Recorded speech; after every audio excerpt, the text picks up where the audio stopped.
नमस्कार मित्रों, यूपीएससी की यात्रा में आप सभी का स्वागत है। आइए हम चर्चा करते हैं मुस्कुराहट के साथ किस तरीके से हम लोग एनसीईआरटी को पढ़ना चाहिए। एनसीईआरटी कोचिंग से पढ़नी चाहिए, खुद से पढ़ना चाहिए। एनसीईआरटी कब पढ़ना चाहिए, कब से स्टार्ट करना चाहिए। एनसीईआरटी को सब्जेक्ट वाइज पढ़ें या चैप्टर वाइज पढ़ें या फिर हम लोग कह सकते हैं क्लास वाइज पढ़ें। एनसीईआरटी के नोट्स कैसे बनाएं, एनसीईआरटी पढ़ना इंपॉर्टेंट है या नहीं है, कि कुछ मुख्य बिंदुओं को लेकर आपसे मैं चर्चा। जैसा कि जानते हैं कि यूपीएससी की जर्नी में तीन चीजों का अहम रोल होता है। एक होता है कि यूपीएससी के अंतर्गत आपके पास कॉमन नॉलेज होनी चाहिए, हमेशा कहते हैं। सेकंड, एडवांस नॉलेज होनी चाहिए। और थर्ड, उसको इनरिच करने के लिए आप कह सकते हैं रिवीजन या मॉक टेस्ट, ये सब चीजें होनी। अब ये प्रश्न बन जाता है कि कॉमन नॉलेज कहाँ से आए। पहले आप समझिएगा कि यूपीएससी का एग्जाम है, वो आपसे डिमांड क्या करता है।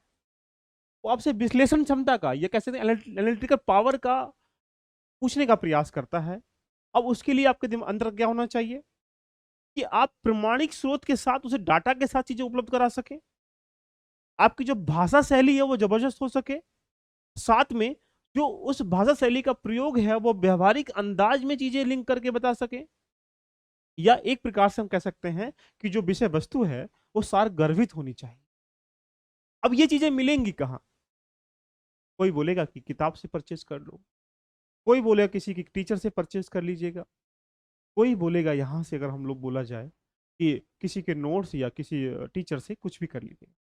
लेकिन प्रश्न बन जाता है कि यहाँ कॉमन नॉलेज के माध्यम से यूपीएससी डिमांड इसलिए करता है कि यूपीएससी एक समझ का एग्जाम है, जहां पे अगर मैं कहूं कि 100% में से लगभग 50% नॉलेज काम आती है। बाकी जो 50% बचेगा वो अंडरस्टैंडिंग, समझ का यूज करने के बाद यूपीएससी को क्रैक कर सकते हैं।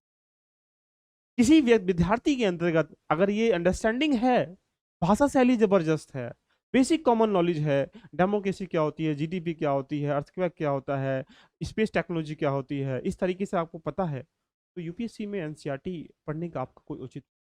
और यदि नहीं है, तो मुझे लगता है कि जब आप किसी मकान की नींव बना रहे होते हैं, तो उस नींव में जो स्टार्टिंग, जो पहली कड़ी होती है, वो बहुत इंपॉर्टेंट होती है। क्योंकि उस पे ही पूरा मकान टिका हुआ होता है। उस पे ही जो फूलदस्ते हैं, गुलजारी है, जो बगीचा है, पूरे मकान को लगाया जाता है, ध्यान रखना। लेकिन ये अगर इंपॉर्टेंट नहीं है तो यहाँ कितना ही तुम लगा लो, कहीं ना कहीं वो ढह जाएगा। इसलिए मैं कह सकता हूँ कि यूपीएससी के अंतर्गत एनसीईआरटी क्या है, एक नींव है। और नींव जितनी जबरदस्त होगी, मकान उतना जबरदस्त बनेगा। तो यही से हम लोग स्टार्ट कर लेते हैं। यूपीएससी डिमांड करता है प्रमाणित स्रोत के साथ पेश करें, भाषा शैली बेहतर होनी चाहिए, उसको आप व्यवहारिक अंदाज में रिप्रेजेंट करें। साथ में जो उसमें वस्तु है, विषय वस्तु, वो सार गर्भित होनी चाहिए, बेहतर होनी चाहिए, ध्यान रखना। इन सब की जब डिमांड करता है, तो अगर किसी किताब में ये सब चीजें मिल रही हैं, तो आप एनसीईआरटी के अलावा किताब भी पढ़ लेते हैं। लेकिन किताब ऐसी कोई नहीं बनी आज तक कि जो यूपीएससी के लिए किसी विषय पर वहां महारत हासिल कर रखा। कोई भी किताब को तुम उठा लीजिएगा, मार्केट में कोई किताब जितनी भी हैं, वहां यूपीएससी के लिए एक भी किताब नहीं बनी है। किताब बनी है वहां पे टॉपिक के लिए। अब ये प्रश्न बन जाता है कि जब आप यूपीएससी के लिए एनसीईआरटी इंपोर्टेंट है या नहीं है, तो एक प्रश्न दो बना कि भाई इंपोर्टेंट तो है, क्योंकि हमें वहां भाषा शैली को सुधारना है, वहां एग्जाम्पल बेस से कंसेप्ट क्लियर क्लियर करना है, वहां विषय वस्तु को सुधारना है, वहां जो आपकी जो वे ऑफ टॉकिंग स्ट्रेटेजी है उसको सुधारना है। वहां पे मान लीजिएगा यूपीएससी प्रीलिम्स में जाएंगे, तो वहां पे कंसेप्ट बेस्ड एग्जाम क्वेश्चन आएंगे। अगर आप मेंस में जाएंगे, तो वहां लेखन शैली का महत्वपूर्ण योगदान होता है। तो वहां लिखने के लिए तुम्हारे पास शब्दों का एक जाल होना चाहिए। इंटरव्यू जाएंगे तो वहां बोलने की प्रवृत्ति आपकी चेक की जाएगी। तो वहां बोलने की प्रवृत्ति में आप रीजनल लैंग्वेज का प्रयोग कर रहे हैं, एक तथ्यात्मक बातों की बात नहीं कर पा रहे हैं, तो वहां इंटरव्यू में कहीं ना कहीं आप फेल हो जाएंगे। तो यही मैं कह सकता हूं कि एनसीईआरटी इंपॉर्टेंट है। कितना इंपॉर्टेंट है, क्योंकि आप जानते हैं कि कॉमन नॉलेज से लगभग मैं कह सकता हूं कि 25 से 30 आराम से कर पाएंगे। तो यहाँ पे एनसीईआरटी जिस बच्चे ने बहुत अच्छी तरीके से पढ़ रखी होंगी यूपीएससी प्रीलिम्स में, यहाँ इतने क्वेश्चन वो आराम से टैकल कर लेते। तो आइए हम लोग वन बाई वन करके बात कर लेते हैं कि यूपीएससी किस तरीके से मतलब पढ़ना चाहिए, क्यों पढ़ना चाहिए। बाकी मैं सीरीज लेके आपके सामने एनसीईआरटी की लेके आ रहा हूँ। क्लास नंबर 6 से लेकर 12 तक की सारी एनसीईआरटी मैं आपको इसी प्लेटफॉर्म पर आपके सामने रिप्रेजेंट करूंगा। बस बने रहिएगा, आपका प्यार में जो मेरी दौलत है उसको आप आपस में लिंक करते रहिए। जैसे पहला प्रश्न आ जाता है यहाँ से, यूपीएससी डिमांड क्या करता है। मैंने बताया यूपीएससी डिमांड करता है एनालिटिकल जो नॉलेज है उसकी डिमांड करता है। वो कैसे आएगी, जब आपकी भाषा शैली अच्छी होगी, जब आपकी सोच प्रवृत्ति अच्छी होगी, जब आपका व्यवहारिक अंदाज एग्जाम्पल बेस पे जो रिप्रेजेंट करने का तरीका आपको होगा, और जो आपका वे ऑफ टॉकिंग है, इसके साथ साथ देखा सकते हैं जो प्रमाणित स्रोत के साथ क्रमबद्धता, जब भी आप ऐसे लिखते हैं, जब भी आप आंसर राइटिंग करते हैं, चीजों को अगर आपस में इंटरलिंक नहीं करोगे तो जो एग्जामिनर कॉपी चेक कर रहा है आपकी, वो उसे मजा ही नहीं आएगा। इसलिए एनसीईआरटी यूपीएससी की डिमांड का अगर एक ही है तो यूपीएससी एग्जाम किस चीज का है? अंडरस्टैंडिंग, समझ का एग्जाम। और जो समझ का एग्जाम, उसके लिए समझदार बनने के लिए भाषा शैली का व्यवहारिक अंदाज में एग्जाम्पल बेस पे रिसर्चर, इनोवेशन आइडियाज, ये सब चीजें आपके दिमाग में होनी चाहिए। ये कहाँ मिलेंगे? एक ही ऐसा स्रोत है जो मिलेंगे, एनसीईआरटी। इसके अलावा कोई स्रोत नहीं है। अब बात कर लेते हैं आगे हम लोग कि हाउ मेनी टाइम्स एनसीईआरटी कितना बार पढ़ना चाहिए, कैसे पढ़ना है, इसके बारे में डिस्कशन करें।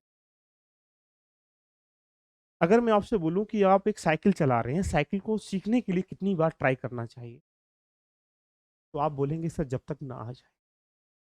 तो मैं भी इस प्रश्न का जवाब यही दूंगा कि एनसीईआरटी को सामान्यतः 4 से 5 बार पढ़ना चाहिए। अब उसको किस भागों में कन्वर्ट कर सकते हैं? पहले एनसीईआरटी को बिना सर पे बोझ दिए हुए ऐसे पढ़ो जैसे हम लोग कोई नोवेल पढ़ रहे हैं, कोई कहानी पढ़ रहे हैं। सेकंड टाइम जब पढ़िएगा, जब आपने लास्ट ईयर के पेपर को, सिलेबस को एनालाइज करने के बाद सेकंड टाइम तुम जाओगे, जो सिलेबस है, जो क्वेश्चन पेपर आपने पढ़े हैं, उसको इंटरलिंक कर पाओगे, तो चीजों को मार्क कर पाओगे। तो सेकंड टाइम मार्क करने के लिए पढ़ना चाहिए। और जब थर्ड टाइम चीजें आपके दिमाग में वो आ जाएंगी, जब अगेन तुम रिवीजन करोगे क्वेश्चन पेपर का और सिलेबस का, जब उसको फोर्थ टाइम पढ़ोगे तो चीजें क्या हो जाएंगी, वहां पे अंडरलाइन जो किया गया है उसमें से कुछ मुख्य बिंदु जो एग्जाम के लिए इंपोर्टेंट होते हैं, मुख्य कहानियां, मुख्य आर्टिकल्स, मुख्य जितनी भी वहां पे दी गई सैद्धांतिक सिद्धांत हैं, थ्योरीज हैं, उनको आप दिमाग में रोक पाएंगे। तो दिमाग में नहीं रोक पा रहे हो तो उसको सिनॉप्सिस तरीके से, उसको कह सकते हैं एक डायग्राम मेथड से अपने नोट्स में कन्वर्ट कर लीजिए। तो यही मैं कहूंगा, इस प्रश्न का कोई एक सटीक आंसर नहीं हो सकता कि भाई इसको 3 बार पढ़े, कि यहां से कोई दवाई नहीं डॉक्टर के पास ले भैया 2 पुड़िया खा लेना, आप ठीक हो जाओगे। ये यूपीएससी की वो दवाई है, ध्यान रखना एनसीईआरटी, जहां से आप यात्रा को स्टार्ट करेंगे तो जो आपकी जो यात्रा लगातार बढ़ती हुई चली जाएगी। तो यहां से कितनी बार पढ़े, तो सामान्य रूप से मैं कह सकता हूं कि 3 से 4 टाइम्स तो पढ़ना ही चाहिए, जहां से आपकी कॉमन नॉलेज, कंसेप्ट क्लियर, भाषा शैली एग्जाम्पल बेस पे, एनालिटिकल पावर, इनोवेशन स्ट्रेटेजी क्या हो जाए, स्ट्रांग हो जाए। जब आप ये हो जाएगी तो क्या होगा, बड़े मजे से जाएगी। लेकिन जब भी आप पहली बार पढ़ें, नोवेल के रूप में पढ़ें, सेकंड टाइम उसको last year, previous year paper question को पढ़ने के बाद पढ़ें, सिलेबस को पढ़ने के बाद पढ़ें, और जब थर्ड टाइम पढ़ें तो वहां उनके सिद्धांत जो दिए गए हैं, जो उसके आयाम दिए गए हैं, जो उसकी थ्योरी दी गई है, जो कहानियां दी गई हैं, उनको एग्जाम के साथ, सिलेबस के साथ इंटरलिंक करके पढ़िएगा। और जब इंटरलिंक करके पढ़ेंगे तो जो लास्ट ईयर के पेपर हैं उसमें से कह सकता हूं कि 25 या 20% के आसपास क्वेश्चन बनने स्टार्टिंग ऑटोमेटिकली आपके हो जाएंगे। अब ये प्रश्न नेक्स्ट आता है कि यहां से उसको कब पढ़ना चाहिए। देखिए, बहुत सारे स्टूडेंट जब घर से निकलते हैं इस यात्रा के लिए, दिल्ली की यात्रा, लखनऊ की यात्रा, इलाहाबाद या अन्य जितनी भी जगह हैं, भोपाल, इधर की यात्रा करते हैं, तो पहले माथा टेकने के लिए कोचिंग में चले जाते हैं। क्या ये सत्य है जो कोचिंग करा रहा है कोई एनसीईआरटी को बेस मान के कराएगा? क्या उस 10 महीने की तैयारी में वो एनसीईआरटी एडवांस, वो कॉमन नॉलेज सब कुछ करा पाएगा? क्या जरूरी है कि जो पढ़ा रहा है कि एनसीईआरटी को उसने लिंक ही कर रखा है? ये बड़े गंभीर विषय बन जाते हैं। तो मेरा मानना यह है कि जब भी आप एनसीईआरटी को पढ़ें तो पहला प्रश्न बन जाता है कि जब एनसीईआरटी को पहले कॉमन नॉलेज के रूप में, नोवेल के रूप में पढ़ने के बाद, जब तक आपने प्रीवियस ईयर क्वेश्चन नहीं पढ़ रखा है, उससे पहले ना पढ़ें, उसके बाद ही एनसीईआरटी को। प्रीवियस ईयर क्वेश्चन जो है एग्जामिनर की सोशियोलॉजी, फिलोसफी सबको दर्शाता है या उसके दिमाग की समझ को रिप्रेजेंट करता है कि प्रश्न बनते कैसे हैं, प्रश्न को बनाने का तरीका क्या होता है, प्रश्न किस किस टॉपिक से ज्यादा आते हैं। एग्जाम की तैयारी 2 पैटर्न पे होती है, एक सिलेबस बेस्ड और एक एग्जाम बेस्ड। जब आप एनसीईआरटी पढ़ेंगे तो सिलेबस बेस्ड तैयारी होगी, लेकिन जब एग्जाम देने के लिए 3-4 महीने जब आप पहले आ जाएंगे तो वहां एग्जाम बेस्ड तैयारी करनी पड़ेगी कि भाई ये टॉपिक इंपॉर्टेंट है, यहां से प्रश्न आता है, इसको मुझे करना है। जो इंपॉर्टेंट नहीं है उसको एक बार कुछ छोड़ भी देंगे, सिलेबस में है लेकिन फिर भी आप उसको कर पाएंगे। तो एग्जाम की तैयारी के 2 पैटर्न है, समझाएंगे धीरे धीरे, सारी चीजें आपको प्लेटफॉर्म मिल जाएंगी, मैं आपके साथ कमिटमेंट हूँ। अब कब पढ़ें? पहले प्रीवियस ईयर को पढ़ लेना चाहिए, बिल्कुल कंठस्थ तरीके से, कि प्रश्न का दायरा कैसा होता है ये जानने के लिए। नंबर 2, उसके बाद यहां अगर जब तक आपने सिलेबस को ध्यान रखना, वेरी इंपॉर्टेंट जो सेगमेंट है यूपीएससी में वो सिलेबस है। सिलेबस को दिमाग में नहीं रखना है, हाथ में नहीं रखना, सिलेबस को यहाँ रखना है, नाखून की उंगलियों पर। जब भी कोई कमिटमेंट, जब भी आप न्यूज़पेपर पढ़ रहे हैं, जब भी कोई बुक्स पढ़ रहे हैं, जब भी कोई आर्टिकल पढ़ रहे हैं, जब भी कोई आप कहानी पढ़ रहे हैं, जब भी कोई किसी दोस्त से बात कर रहे हैं, तो आपके दिमाग में हो जाना चाहिए कि सोसाइटी की किसी भी टॉपिक पे बात कर रहे हैं, मान लो आप महिलाओं की बात कर रहे हो, तो महिलाओं का जो लिंक है, महिलाओं का जो टॉपिक है, उसे GS1 के साथ लिंक करना, GS2 के साथ लिंक करना, उसे ऐसे में लिंक करना, GS4 में लिंक करना है। कहाँ मुझे इस चीजों को क्या करना है, लिंक कर रहा है कि दिमाग में, तुम्हारी दिमाग में ऑटोमेटिकली फिल्म बनती हुई चली जाएगी कि भाई इस टॉपिक को मुझे समझ में आता है, लेकिन इसे लिंक कहाँ। इसलिए सिलेबस के साथ लिंक करके पढ़ें कि अगर मान लीजिएगा आप डाइवर्सिटी पढ़ रहे हैं, विविधता पढ़ रहे हैं, तो विविधता के टॉपिक को GS1 में कहाँ जाके लिंक करना, GS3 में कहाँ लिंक करना, प्रीलिम्स में इसका कितना वेटेज है, या अभी तक इस टॉपिक से कितने प्रश्न आ चुके हैं। जब तक इस तरीके से लिंक करके नहीं पढ़ेंगे सिलेबस के साथ, तब तक आप NCERT को बिल्कुल मूलभूत तैयारी के आधार पर नहीं तोड़ पाएंगे। उसके बाद बन जाता है कि यहाँ से कई सारे प्रश्न बन जाते हैं कि यहाँ, अब यहाँ से इसे पढ़ लिया, उसके बाद जब भी आप लगता है कि मैं कोचिंग के बिना सफल नहीं हो पाऊंगा, आपने एक दिमाग में सिनेरियो बना लिया कि भाई कोचिंग करना ही कंपलसरी है IAS क्वालिफाई करने के लिए, तो ध्यान रखिएगा कोचिंग करने से पहले तो NCERT पढ़ ही लीजिएगा। तो आप कोचिंग से पहले जरूर NCERT पढ़ के जाओ, क्योंकि जब कोचिंग से पहले NCERT पढ़ के जाओगे तो तुम्हारी कॉमन नॉलेज बेस क्लियर हो जाएगा। जब कोचिंग में जाके तुम बैठोगे तो जब टीचर पढ़ा रहा होगा तो ये भी जज कर पाओगे कि ये सही पढ़ा रहा है, गलत पढ़ा रहा है। इसके साथ ये भी जज कर पाओगे आप लोग कि ये चीजें पढ़ा रहा है, ये मुझे आती है, इसलिए कोचिंग का कोई रोल नहीं है। ये भी जज कर पाओगे अगर उसने एडवांस नॉलेज को उसमें जोड़ लिया है उस टॉपिक में, तो आप उसमें कॉमन तो आपके पास थी, एडवांस जोड़ लिया तो आपका टॉपिक क्या हो जाएगा, क्लियरिटी के साथ क्लियर हो जाएगा। राइट, तो कोचिंग से पहले पढ़ना चाहिए, और यहाँ से सिलेबस से पहले पढ़ना चाहिए, लास्ट ईयर पेपर से पहले पढ़ना चाहिए। और लास्ट जो पॉइंट बन जाता है, NCERT बहुत सारे बच्चे क्या करते हैं, पहले आते हैं इस माया जाल में, उसके बाद जाते हैं दुकानदार के पास, उससे कहते हैं भैया मुझे IAS बनना, IAS के लिए पॉलिटी की कौन सी बुक है, बोलते लक्ष्मीकांत दे दीजिए, बोलते हैं स्पेक्ट्रम दे दीजिएगा, सब ले आएंगे, पढ़ना स्टार्ट करेंगे, 1 साल 2 साल गुजरेगा, लेकिन तुम्हारे पास कॉमन नॉलेज ही नहीं आ पाई, अपने एडवांस पे काम कर रहे हो। तो आपने क्या सोचा कि आपने कॉमन नॉलेज नहीं है, तो फिर नेक्स्ट टाइम जाएंगे किसी मेंटोर के पास, बोलेगा NCERT पढ़ लीजिएगा, ऐसे पढ़ लो, फिर NCERT परचेज करने जाओगे, फिर NCERT को पढ़ोगे। इससे क्या हुआ, इससे तुम्हारे पास जीवन में आपकी जो मकान बनने की प्रक्रिया है उसमें कहना अड़चने आ रही है। इसलिए जब भी पढ़ें तो जो सेकेंडरी बुक है, जो एडवांस बुक है, जो आपको पढ़ना है कहीं ना कहीं, उन किताबों को, उनसे उन बुक से पहले पढ़ें, बुक से पहले पढ़ना। तो कुछ ये मेजर पॉइंट है कि NCERT को कब पढ़ना चाहिए, अगर इनसे पहले पढ़ेंगे तो बहुत अच्छी तरीके से अपने जीवन में जो NCERT का कॉमन नॉलेज है उसको इकट्ठा कर पाओ।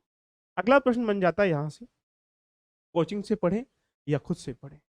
आज के इस तकनीकी भरे दौर में हर आदमी अपनी जीवन की यात्रा के साथ साथ जो अपना लक्ष्य की यात्रा है उसमें ये सोचता है किसी तरीके से बस एकदम से सारा काम हो जाए, बस 10 दिन में आया नहीं लवासना पहुंच जाऊं, 1 साल हुआ नहीं लवासना पहुंच जाऊं।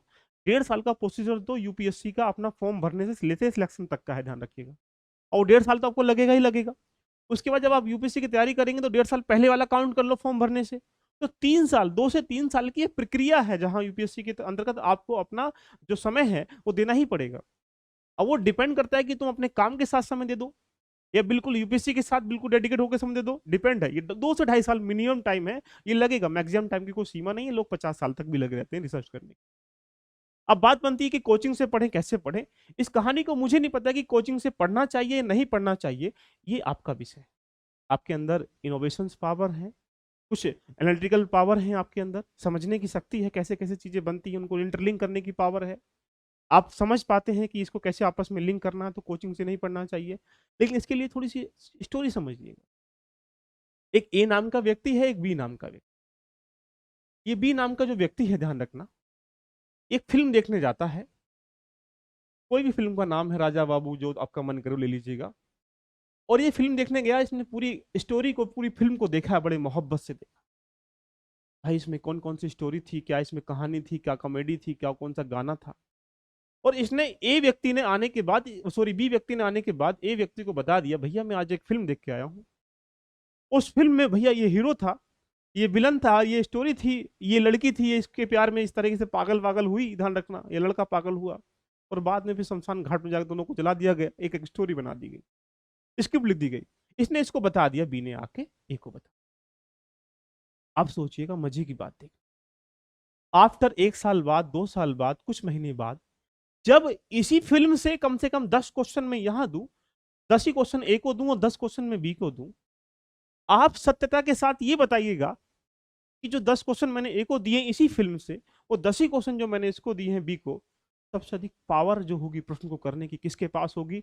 मैं इसका जवाब नहीं दे सकता, क्योंकि तुम आप जानते हो कि बी इसमें ज्यादा प्रश्न कर पाएगा इस फिल्म से, ए के मुताबिक। क्यों? क्योंकि ए ने फिल्म को नहीं देखा है, बी ने फिल्म को पूरा देखा है उसमें। ए क्यों नहीं कर पाएगा? क्योंकि उसने सुना है, उसने सिर्फ चीजों को समझा है, लेकिन बाद में पूरी फिल्म ना देखने की वजह से मान लो 10 में से ये 4 क्वेश्चन कर पाया और 10 में से 8 क्वेश्चन कर पाया, तो कितना अंतराल हो रहा है। इस चीज से तुम यहां लगा सकते हो अनुमान।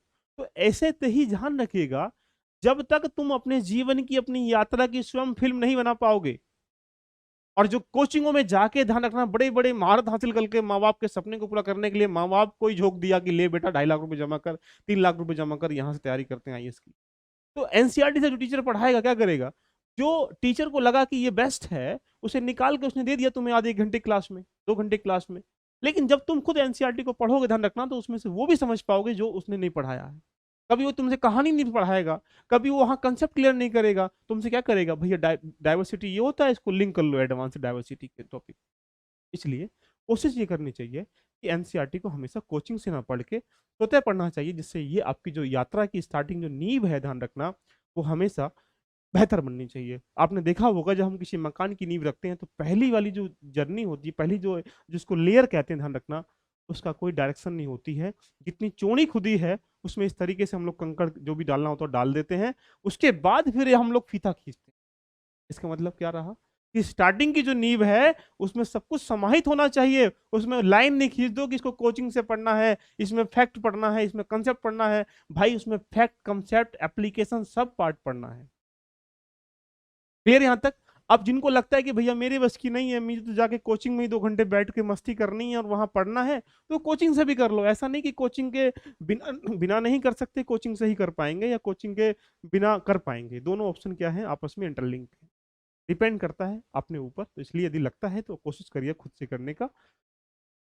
हाँ, ये जरूरी है कि एनसीईआरटी में क्या क्या निकालें, इसके लिए मैं आपके सामने आता रहूंगा, आपको मिलता रहेगा। प्रश्न बन जाता है यहाँ से नोट्स बनाने की। ये भी एक गंभीर विषय बन जाता है कि नोट्स बनाएं या ना बनाएं। देखिए, बड़े प्यार से इसको लॉजिकल पॉइंट से तुम, यूपीएससी की तैयारी करने का एक ही रास्ता नहीं है। यूपीएससी तैयारी करने के लिए हर किसी, तुम जब टॉपर्स की इंटरव्यू देखेंगे तो वहां पे इसका ये रास्ता, उसका वो रास्ता, तो वही फिल्म बन जाती, तेरा ये रास्ता मेरा वो रास्ता। तो यूपीएससी के लिए अलग अलग रास्ते बनाए गए, लेकिन पहुंचना एक ही जगह है, लवासना, हैदराबाद, जहां जहां भी ट्रेनिंग सेंटर्स वगैरह हैं, वहां पहुंचना। तो यदि आपको लगता है कि हर किसी व्यक्ति की अपनी प्रवृत्ति होती, कोई व्यक्ति पढ़ के याद कर लेता है, कोई आदमी लिख के याद कर लेता है, तो उसका एक ही सॉल्यूशन है कि आप अपनी सुविधा के अनुसार अनुसार काम करिएगा। अब जैसे मान लीजिएगा एनसीईआरटी को आपने 3 से 4 बार पढ़ लिया, और मान लो 3 से 4 बार पढ़ने के बाद भी चीजों को तुम याद नहीं कर पा रहे हो, तो जरूरत है एनसीईआरटी के नोट्स बनाने की। और यदि यहां से आप कर पा रहे हो, तो जरूरत नहीं है एनसीईआरटी के नोट्स बनाने की। क्यों? क्योंकि एनसीईआरटी इनफ नहीं है यूपीएससी क्वालिफाई करने के लिए, उसमें आपको एडवांस नॉलेज को जोड़ना है। और यदि आपको लगता है कि यहाँ बनाने भी हैं, तो कोशिश ये करिएगा कि एक, जैसे माने क्लास नंबर 6 की आपने क्या किया, पॉलिटी की एनसीईआरटी को उठा लिया, तो पॉलिटी की एनसीईआरटी में जो पहला टॉपिक है, कोशिश ये करिएगा कि एक टॉपिक एक पेज में आ जाए। तो वहां 10 टॉपिक होंगे, 10 पेज में एक एनसीईआरटी आ गई पूरी। उसको फिर समराइज वे में और छोटा करना है, फिर आधे पेज में ले आओ जो तुम्हें याद हो गया, फिर उसको खत्म ही कर दो कि भैया इसको लिखने की रिक्वायरमेंट नहीं है। तो डिपेंड करता है कि नोट्स बनाए या ना बनाए, इसका एक ही सॉल्यूशन है। आपको लगता है 3 4 बार करने के बाद क्वेश्चन को कर पा रहे हैं, इजी वे में हम लोग जा पा रहे हैं, सुनियोजित तरीके से उसकी हेडलाइन लिख लीजिएगा, इसके अलावा नोट्स की रिक्वायरमेंट नहीं। तो लगता है कि हाँ हम नहीं कर पाएंगे, बार बार हमें चाहिए, हमें आदत है ध्यान रखना ये करने की, तो नोट्सों को बनाओ, जाओ इसकी तरफ कन्वर्ट हो सकते। अगला पॉइंट यहाँ से पढ़ सकते हैं, देखिएगा, हाउ टू रीड। ये बड़ा गंभीर विषय बन जाता है कि इसको पढ़ें कैसे, ध्यान, इसको सब्जेक्ट वाइज पढ़ें, टॉपिक वाइज पढ़ें, या इट मीन्स मतलब कह सकते हैं चैप्टर वाइज पढ़ें। ध्यान रखना, ये भी 2 तरीके हैं इसको पढ़ने के। या तो हम लोग सब्जेक्ट को बेस मान लें, जैसे हमने पॉलिटी को बेस माना, तो पॉलिटी की क्लास 6 का पढ़ा, 7 का हुआ, 8 का हुआ, 9 का हुआ। एक होता है चैप्टर बेस पढ़ें। चैप्टर बेस मतलब हम लोग गवर्नमेंट पढ़ रहे हैं, तो गवर्नमेंट क्या है, लोकल गवर्नमेंट कहाँ है, सेंट्रल गवर्नमेंट क्या है, या हम लोग कह सकते हैं यहाँ पे स्टेट गवर्नमेंट का। तो अगर हम लोग क्लास नंबर 6 में जाएंगे, तो वहां क्या है, अब जानेंगे लोकल गवर्नमेंट है। 7 में जाएंगे तो क्या है, वहाँ स्टेट गवर्नमेंट है। उसके बाद 8 में क्या है, वहाँ सेंट्रल गवर्नमेंट है। इस तरीके से चीजें जब लिंक होंगी तो क्या हुआ, हमने चैप्टर वाइज पढ़ने से क्या हुआ, गवर्नमेंट को पूरा पढ़ लिया।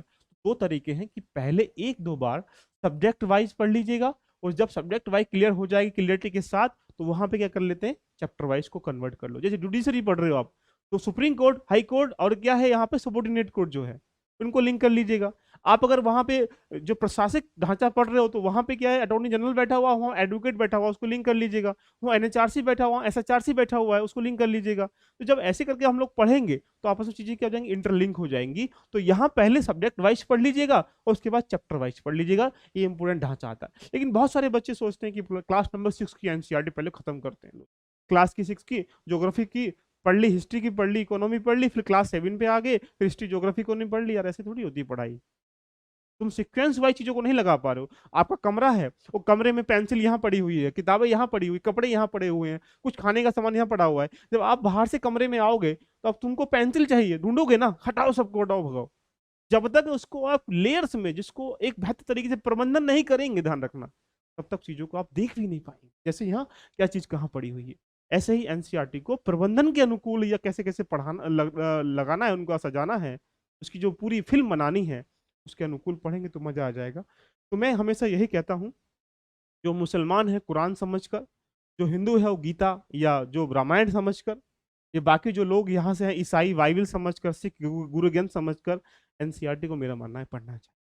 आप विद्यार्थी के जीवन में जो बाइबल है, जो कुरान है, जो यहाँ से गीता रामायण है, यही तुम्हारे युद्ध क्षेत्र के धर्म युद्ध करने के लिए, ध्यान रखना, अस्त्र हैं आपके। किसी भी विद्यार्थी को लगता है कॉमन नॉलेज नहीं है, बेसिक पॉइंट नहीं है, तो इनको आधार मान के, जैसे हम लोग गीता पढ़ते हैं आस्थाओं में डूब के, ऐसे एनसीईआरटी को पढ़ लो, कंसेप्ट क्लियर हो जाएगा। तो आज की इस यात्रा को हम लोग यहीं विराम करते हैं। नेक्स्ट सेशन में जानेंगे एनसीईआरटी को ओल्ड से पढ़ें, न्यू कौन सी पढ़ें, है ना, ये गंभीर विषय बन जाते हैं, इन पे हम चर्चा करेंगे। और इस प्लेटफॉर्म पर क्लास नंबर 6 से लेकर 12 तक की history, geography, economy, polity, environmental science, सभी की एनसीईआरटी की ध्यान रखना, पूरी कहानी आपको मिल जाएगी। तो यहाँ अगर हम लोग ये कह सकते हैं कि एनसीईआरटी कंप्लीट पैकेज नहीं, फ्री ऑफ कॉस्ट, कोई कॉस्ट नहीं, ध्यान रखना। क्लास नंबर 6 से लेकर 12 तक हिस्ट्री का पार्ट, पॉलिटी का पार्ट, एंड देन इकोनॉमी का पार्ट, एंड देन ज्योग्राफी का पार्ट, बाकी साइंस का, इन्वायरमेंटल, सब चीजें यहाँ मिल जाएंगी। तो वन बाई वन करके चीजों करेंगे। बाकी किसी प्रॉब्लम्स के लिए अभी हम लोग Telegram group and WhatsApp group को कमर्ज कर रहे हैं, स्टार्ट कर रहे हैं। कोई दिक्कत है किसी को तो आप डायरेक्टली इस नंबर पर व्हाट्सएप कर सकते हैं, और उसके बाद पूरी डिस्कशन, पूरी जो अपनी जो स्ट्रेटजी है, वो जानकारी प्राप्त कर सकते हैं। तो दोस्तों मिलते हैं नेक्स्ट सेशन में, तब तक के लिए एंजॉय करें, अपनी यात्रा का मजा लें। ध्यान रखना, ये आनंद की यात्रा है, ये सुगंध की यात्रा है, यहाँ समृद्धि की यात्रा है, यहाँ विकास की यात्रा है।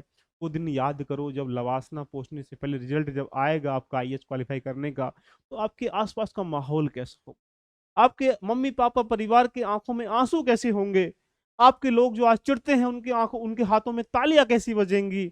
जब आप इसको देखने की समृद्धि दिमाग में रख के जब पढ़ाई करेंगे, सोचने के लिए मजबूर हो जाएंगे कि एक दिन तो करना है, आज नहीं तो कल, कल नहीं तो परसों।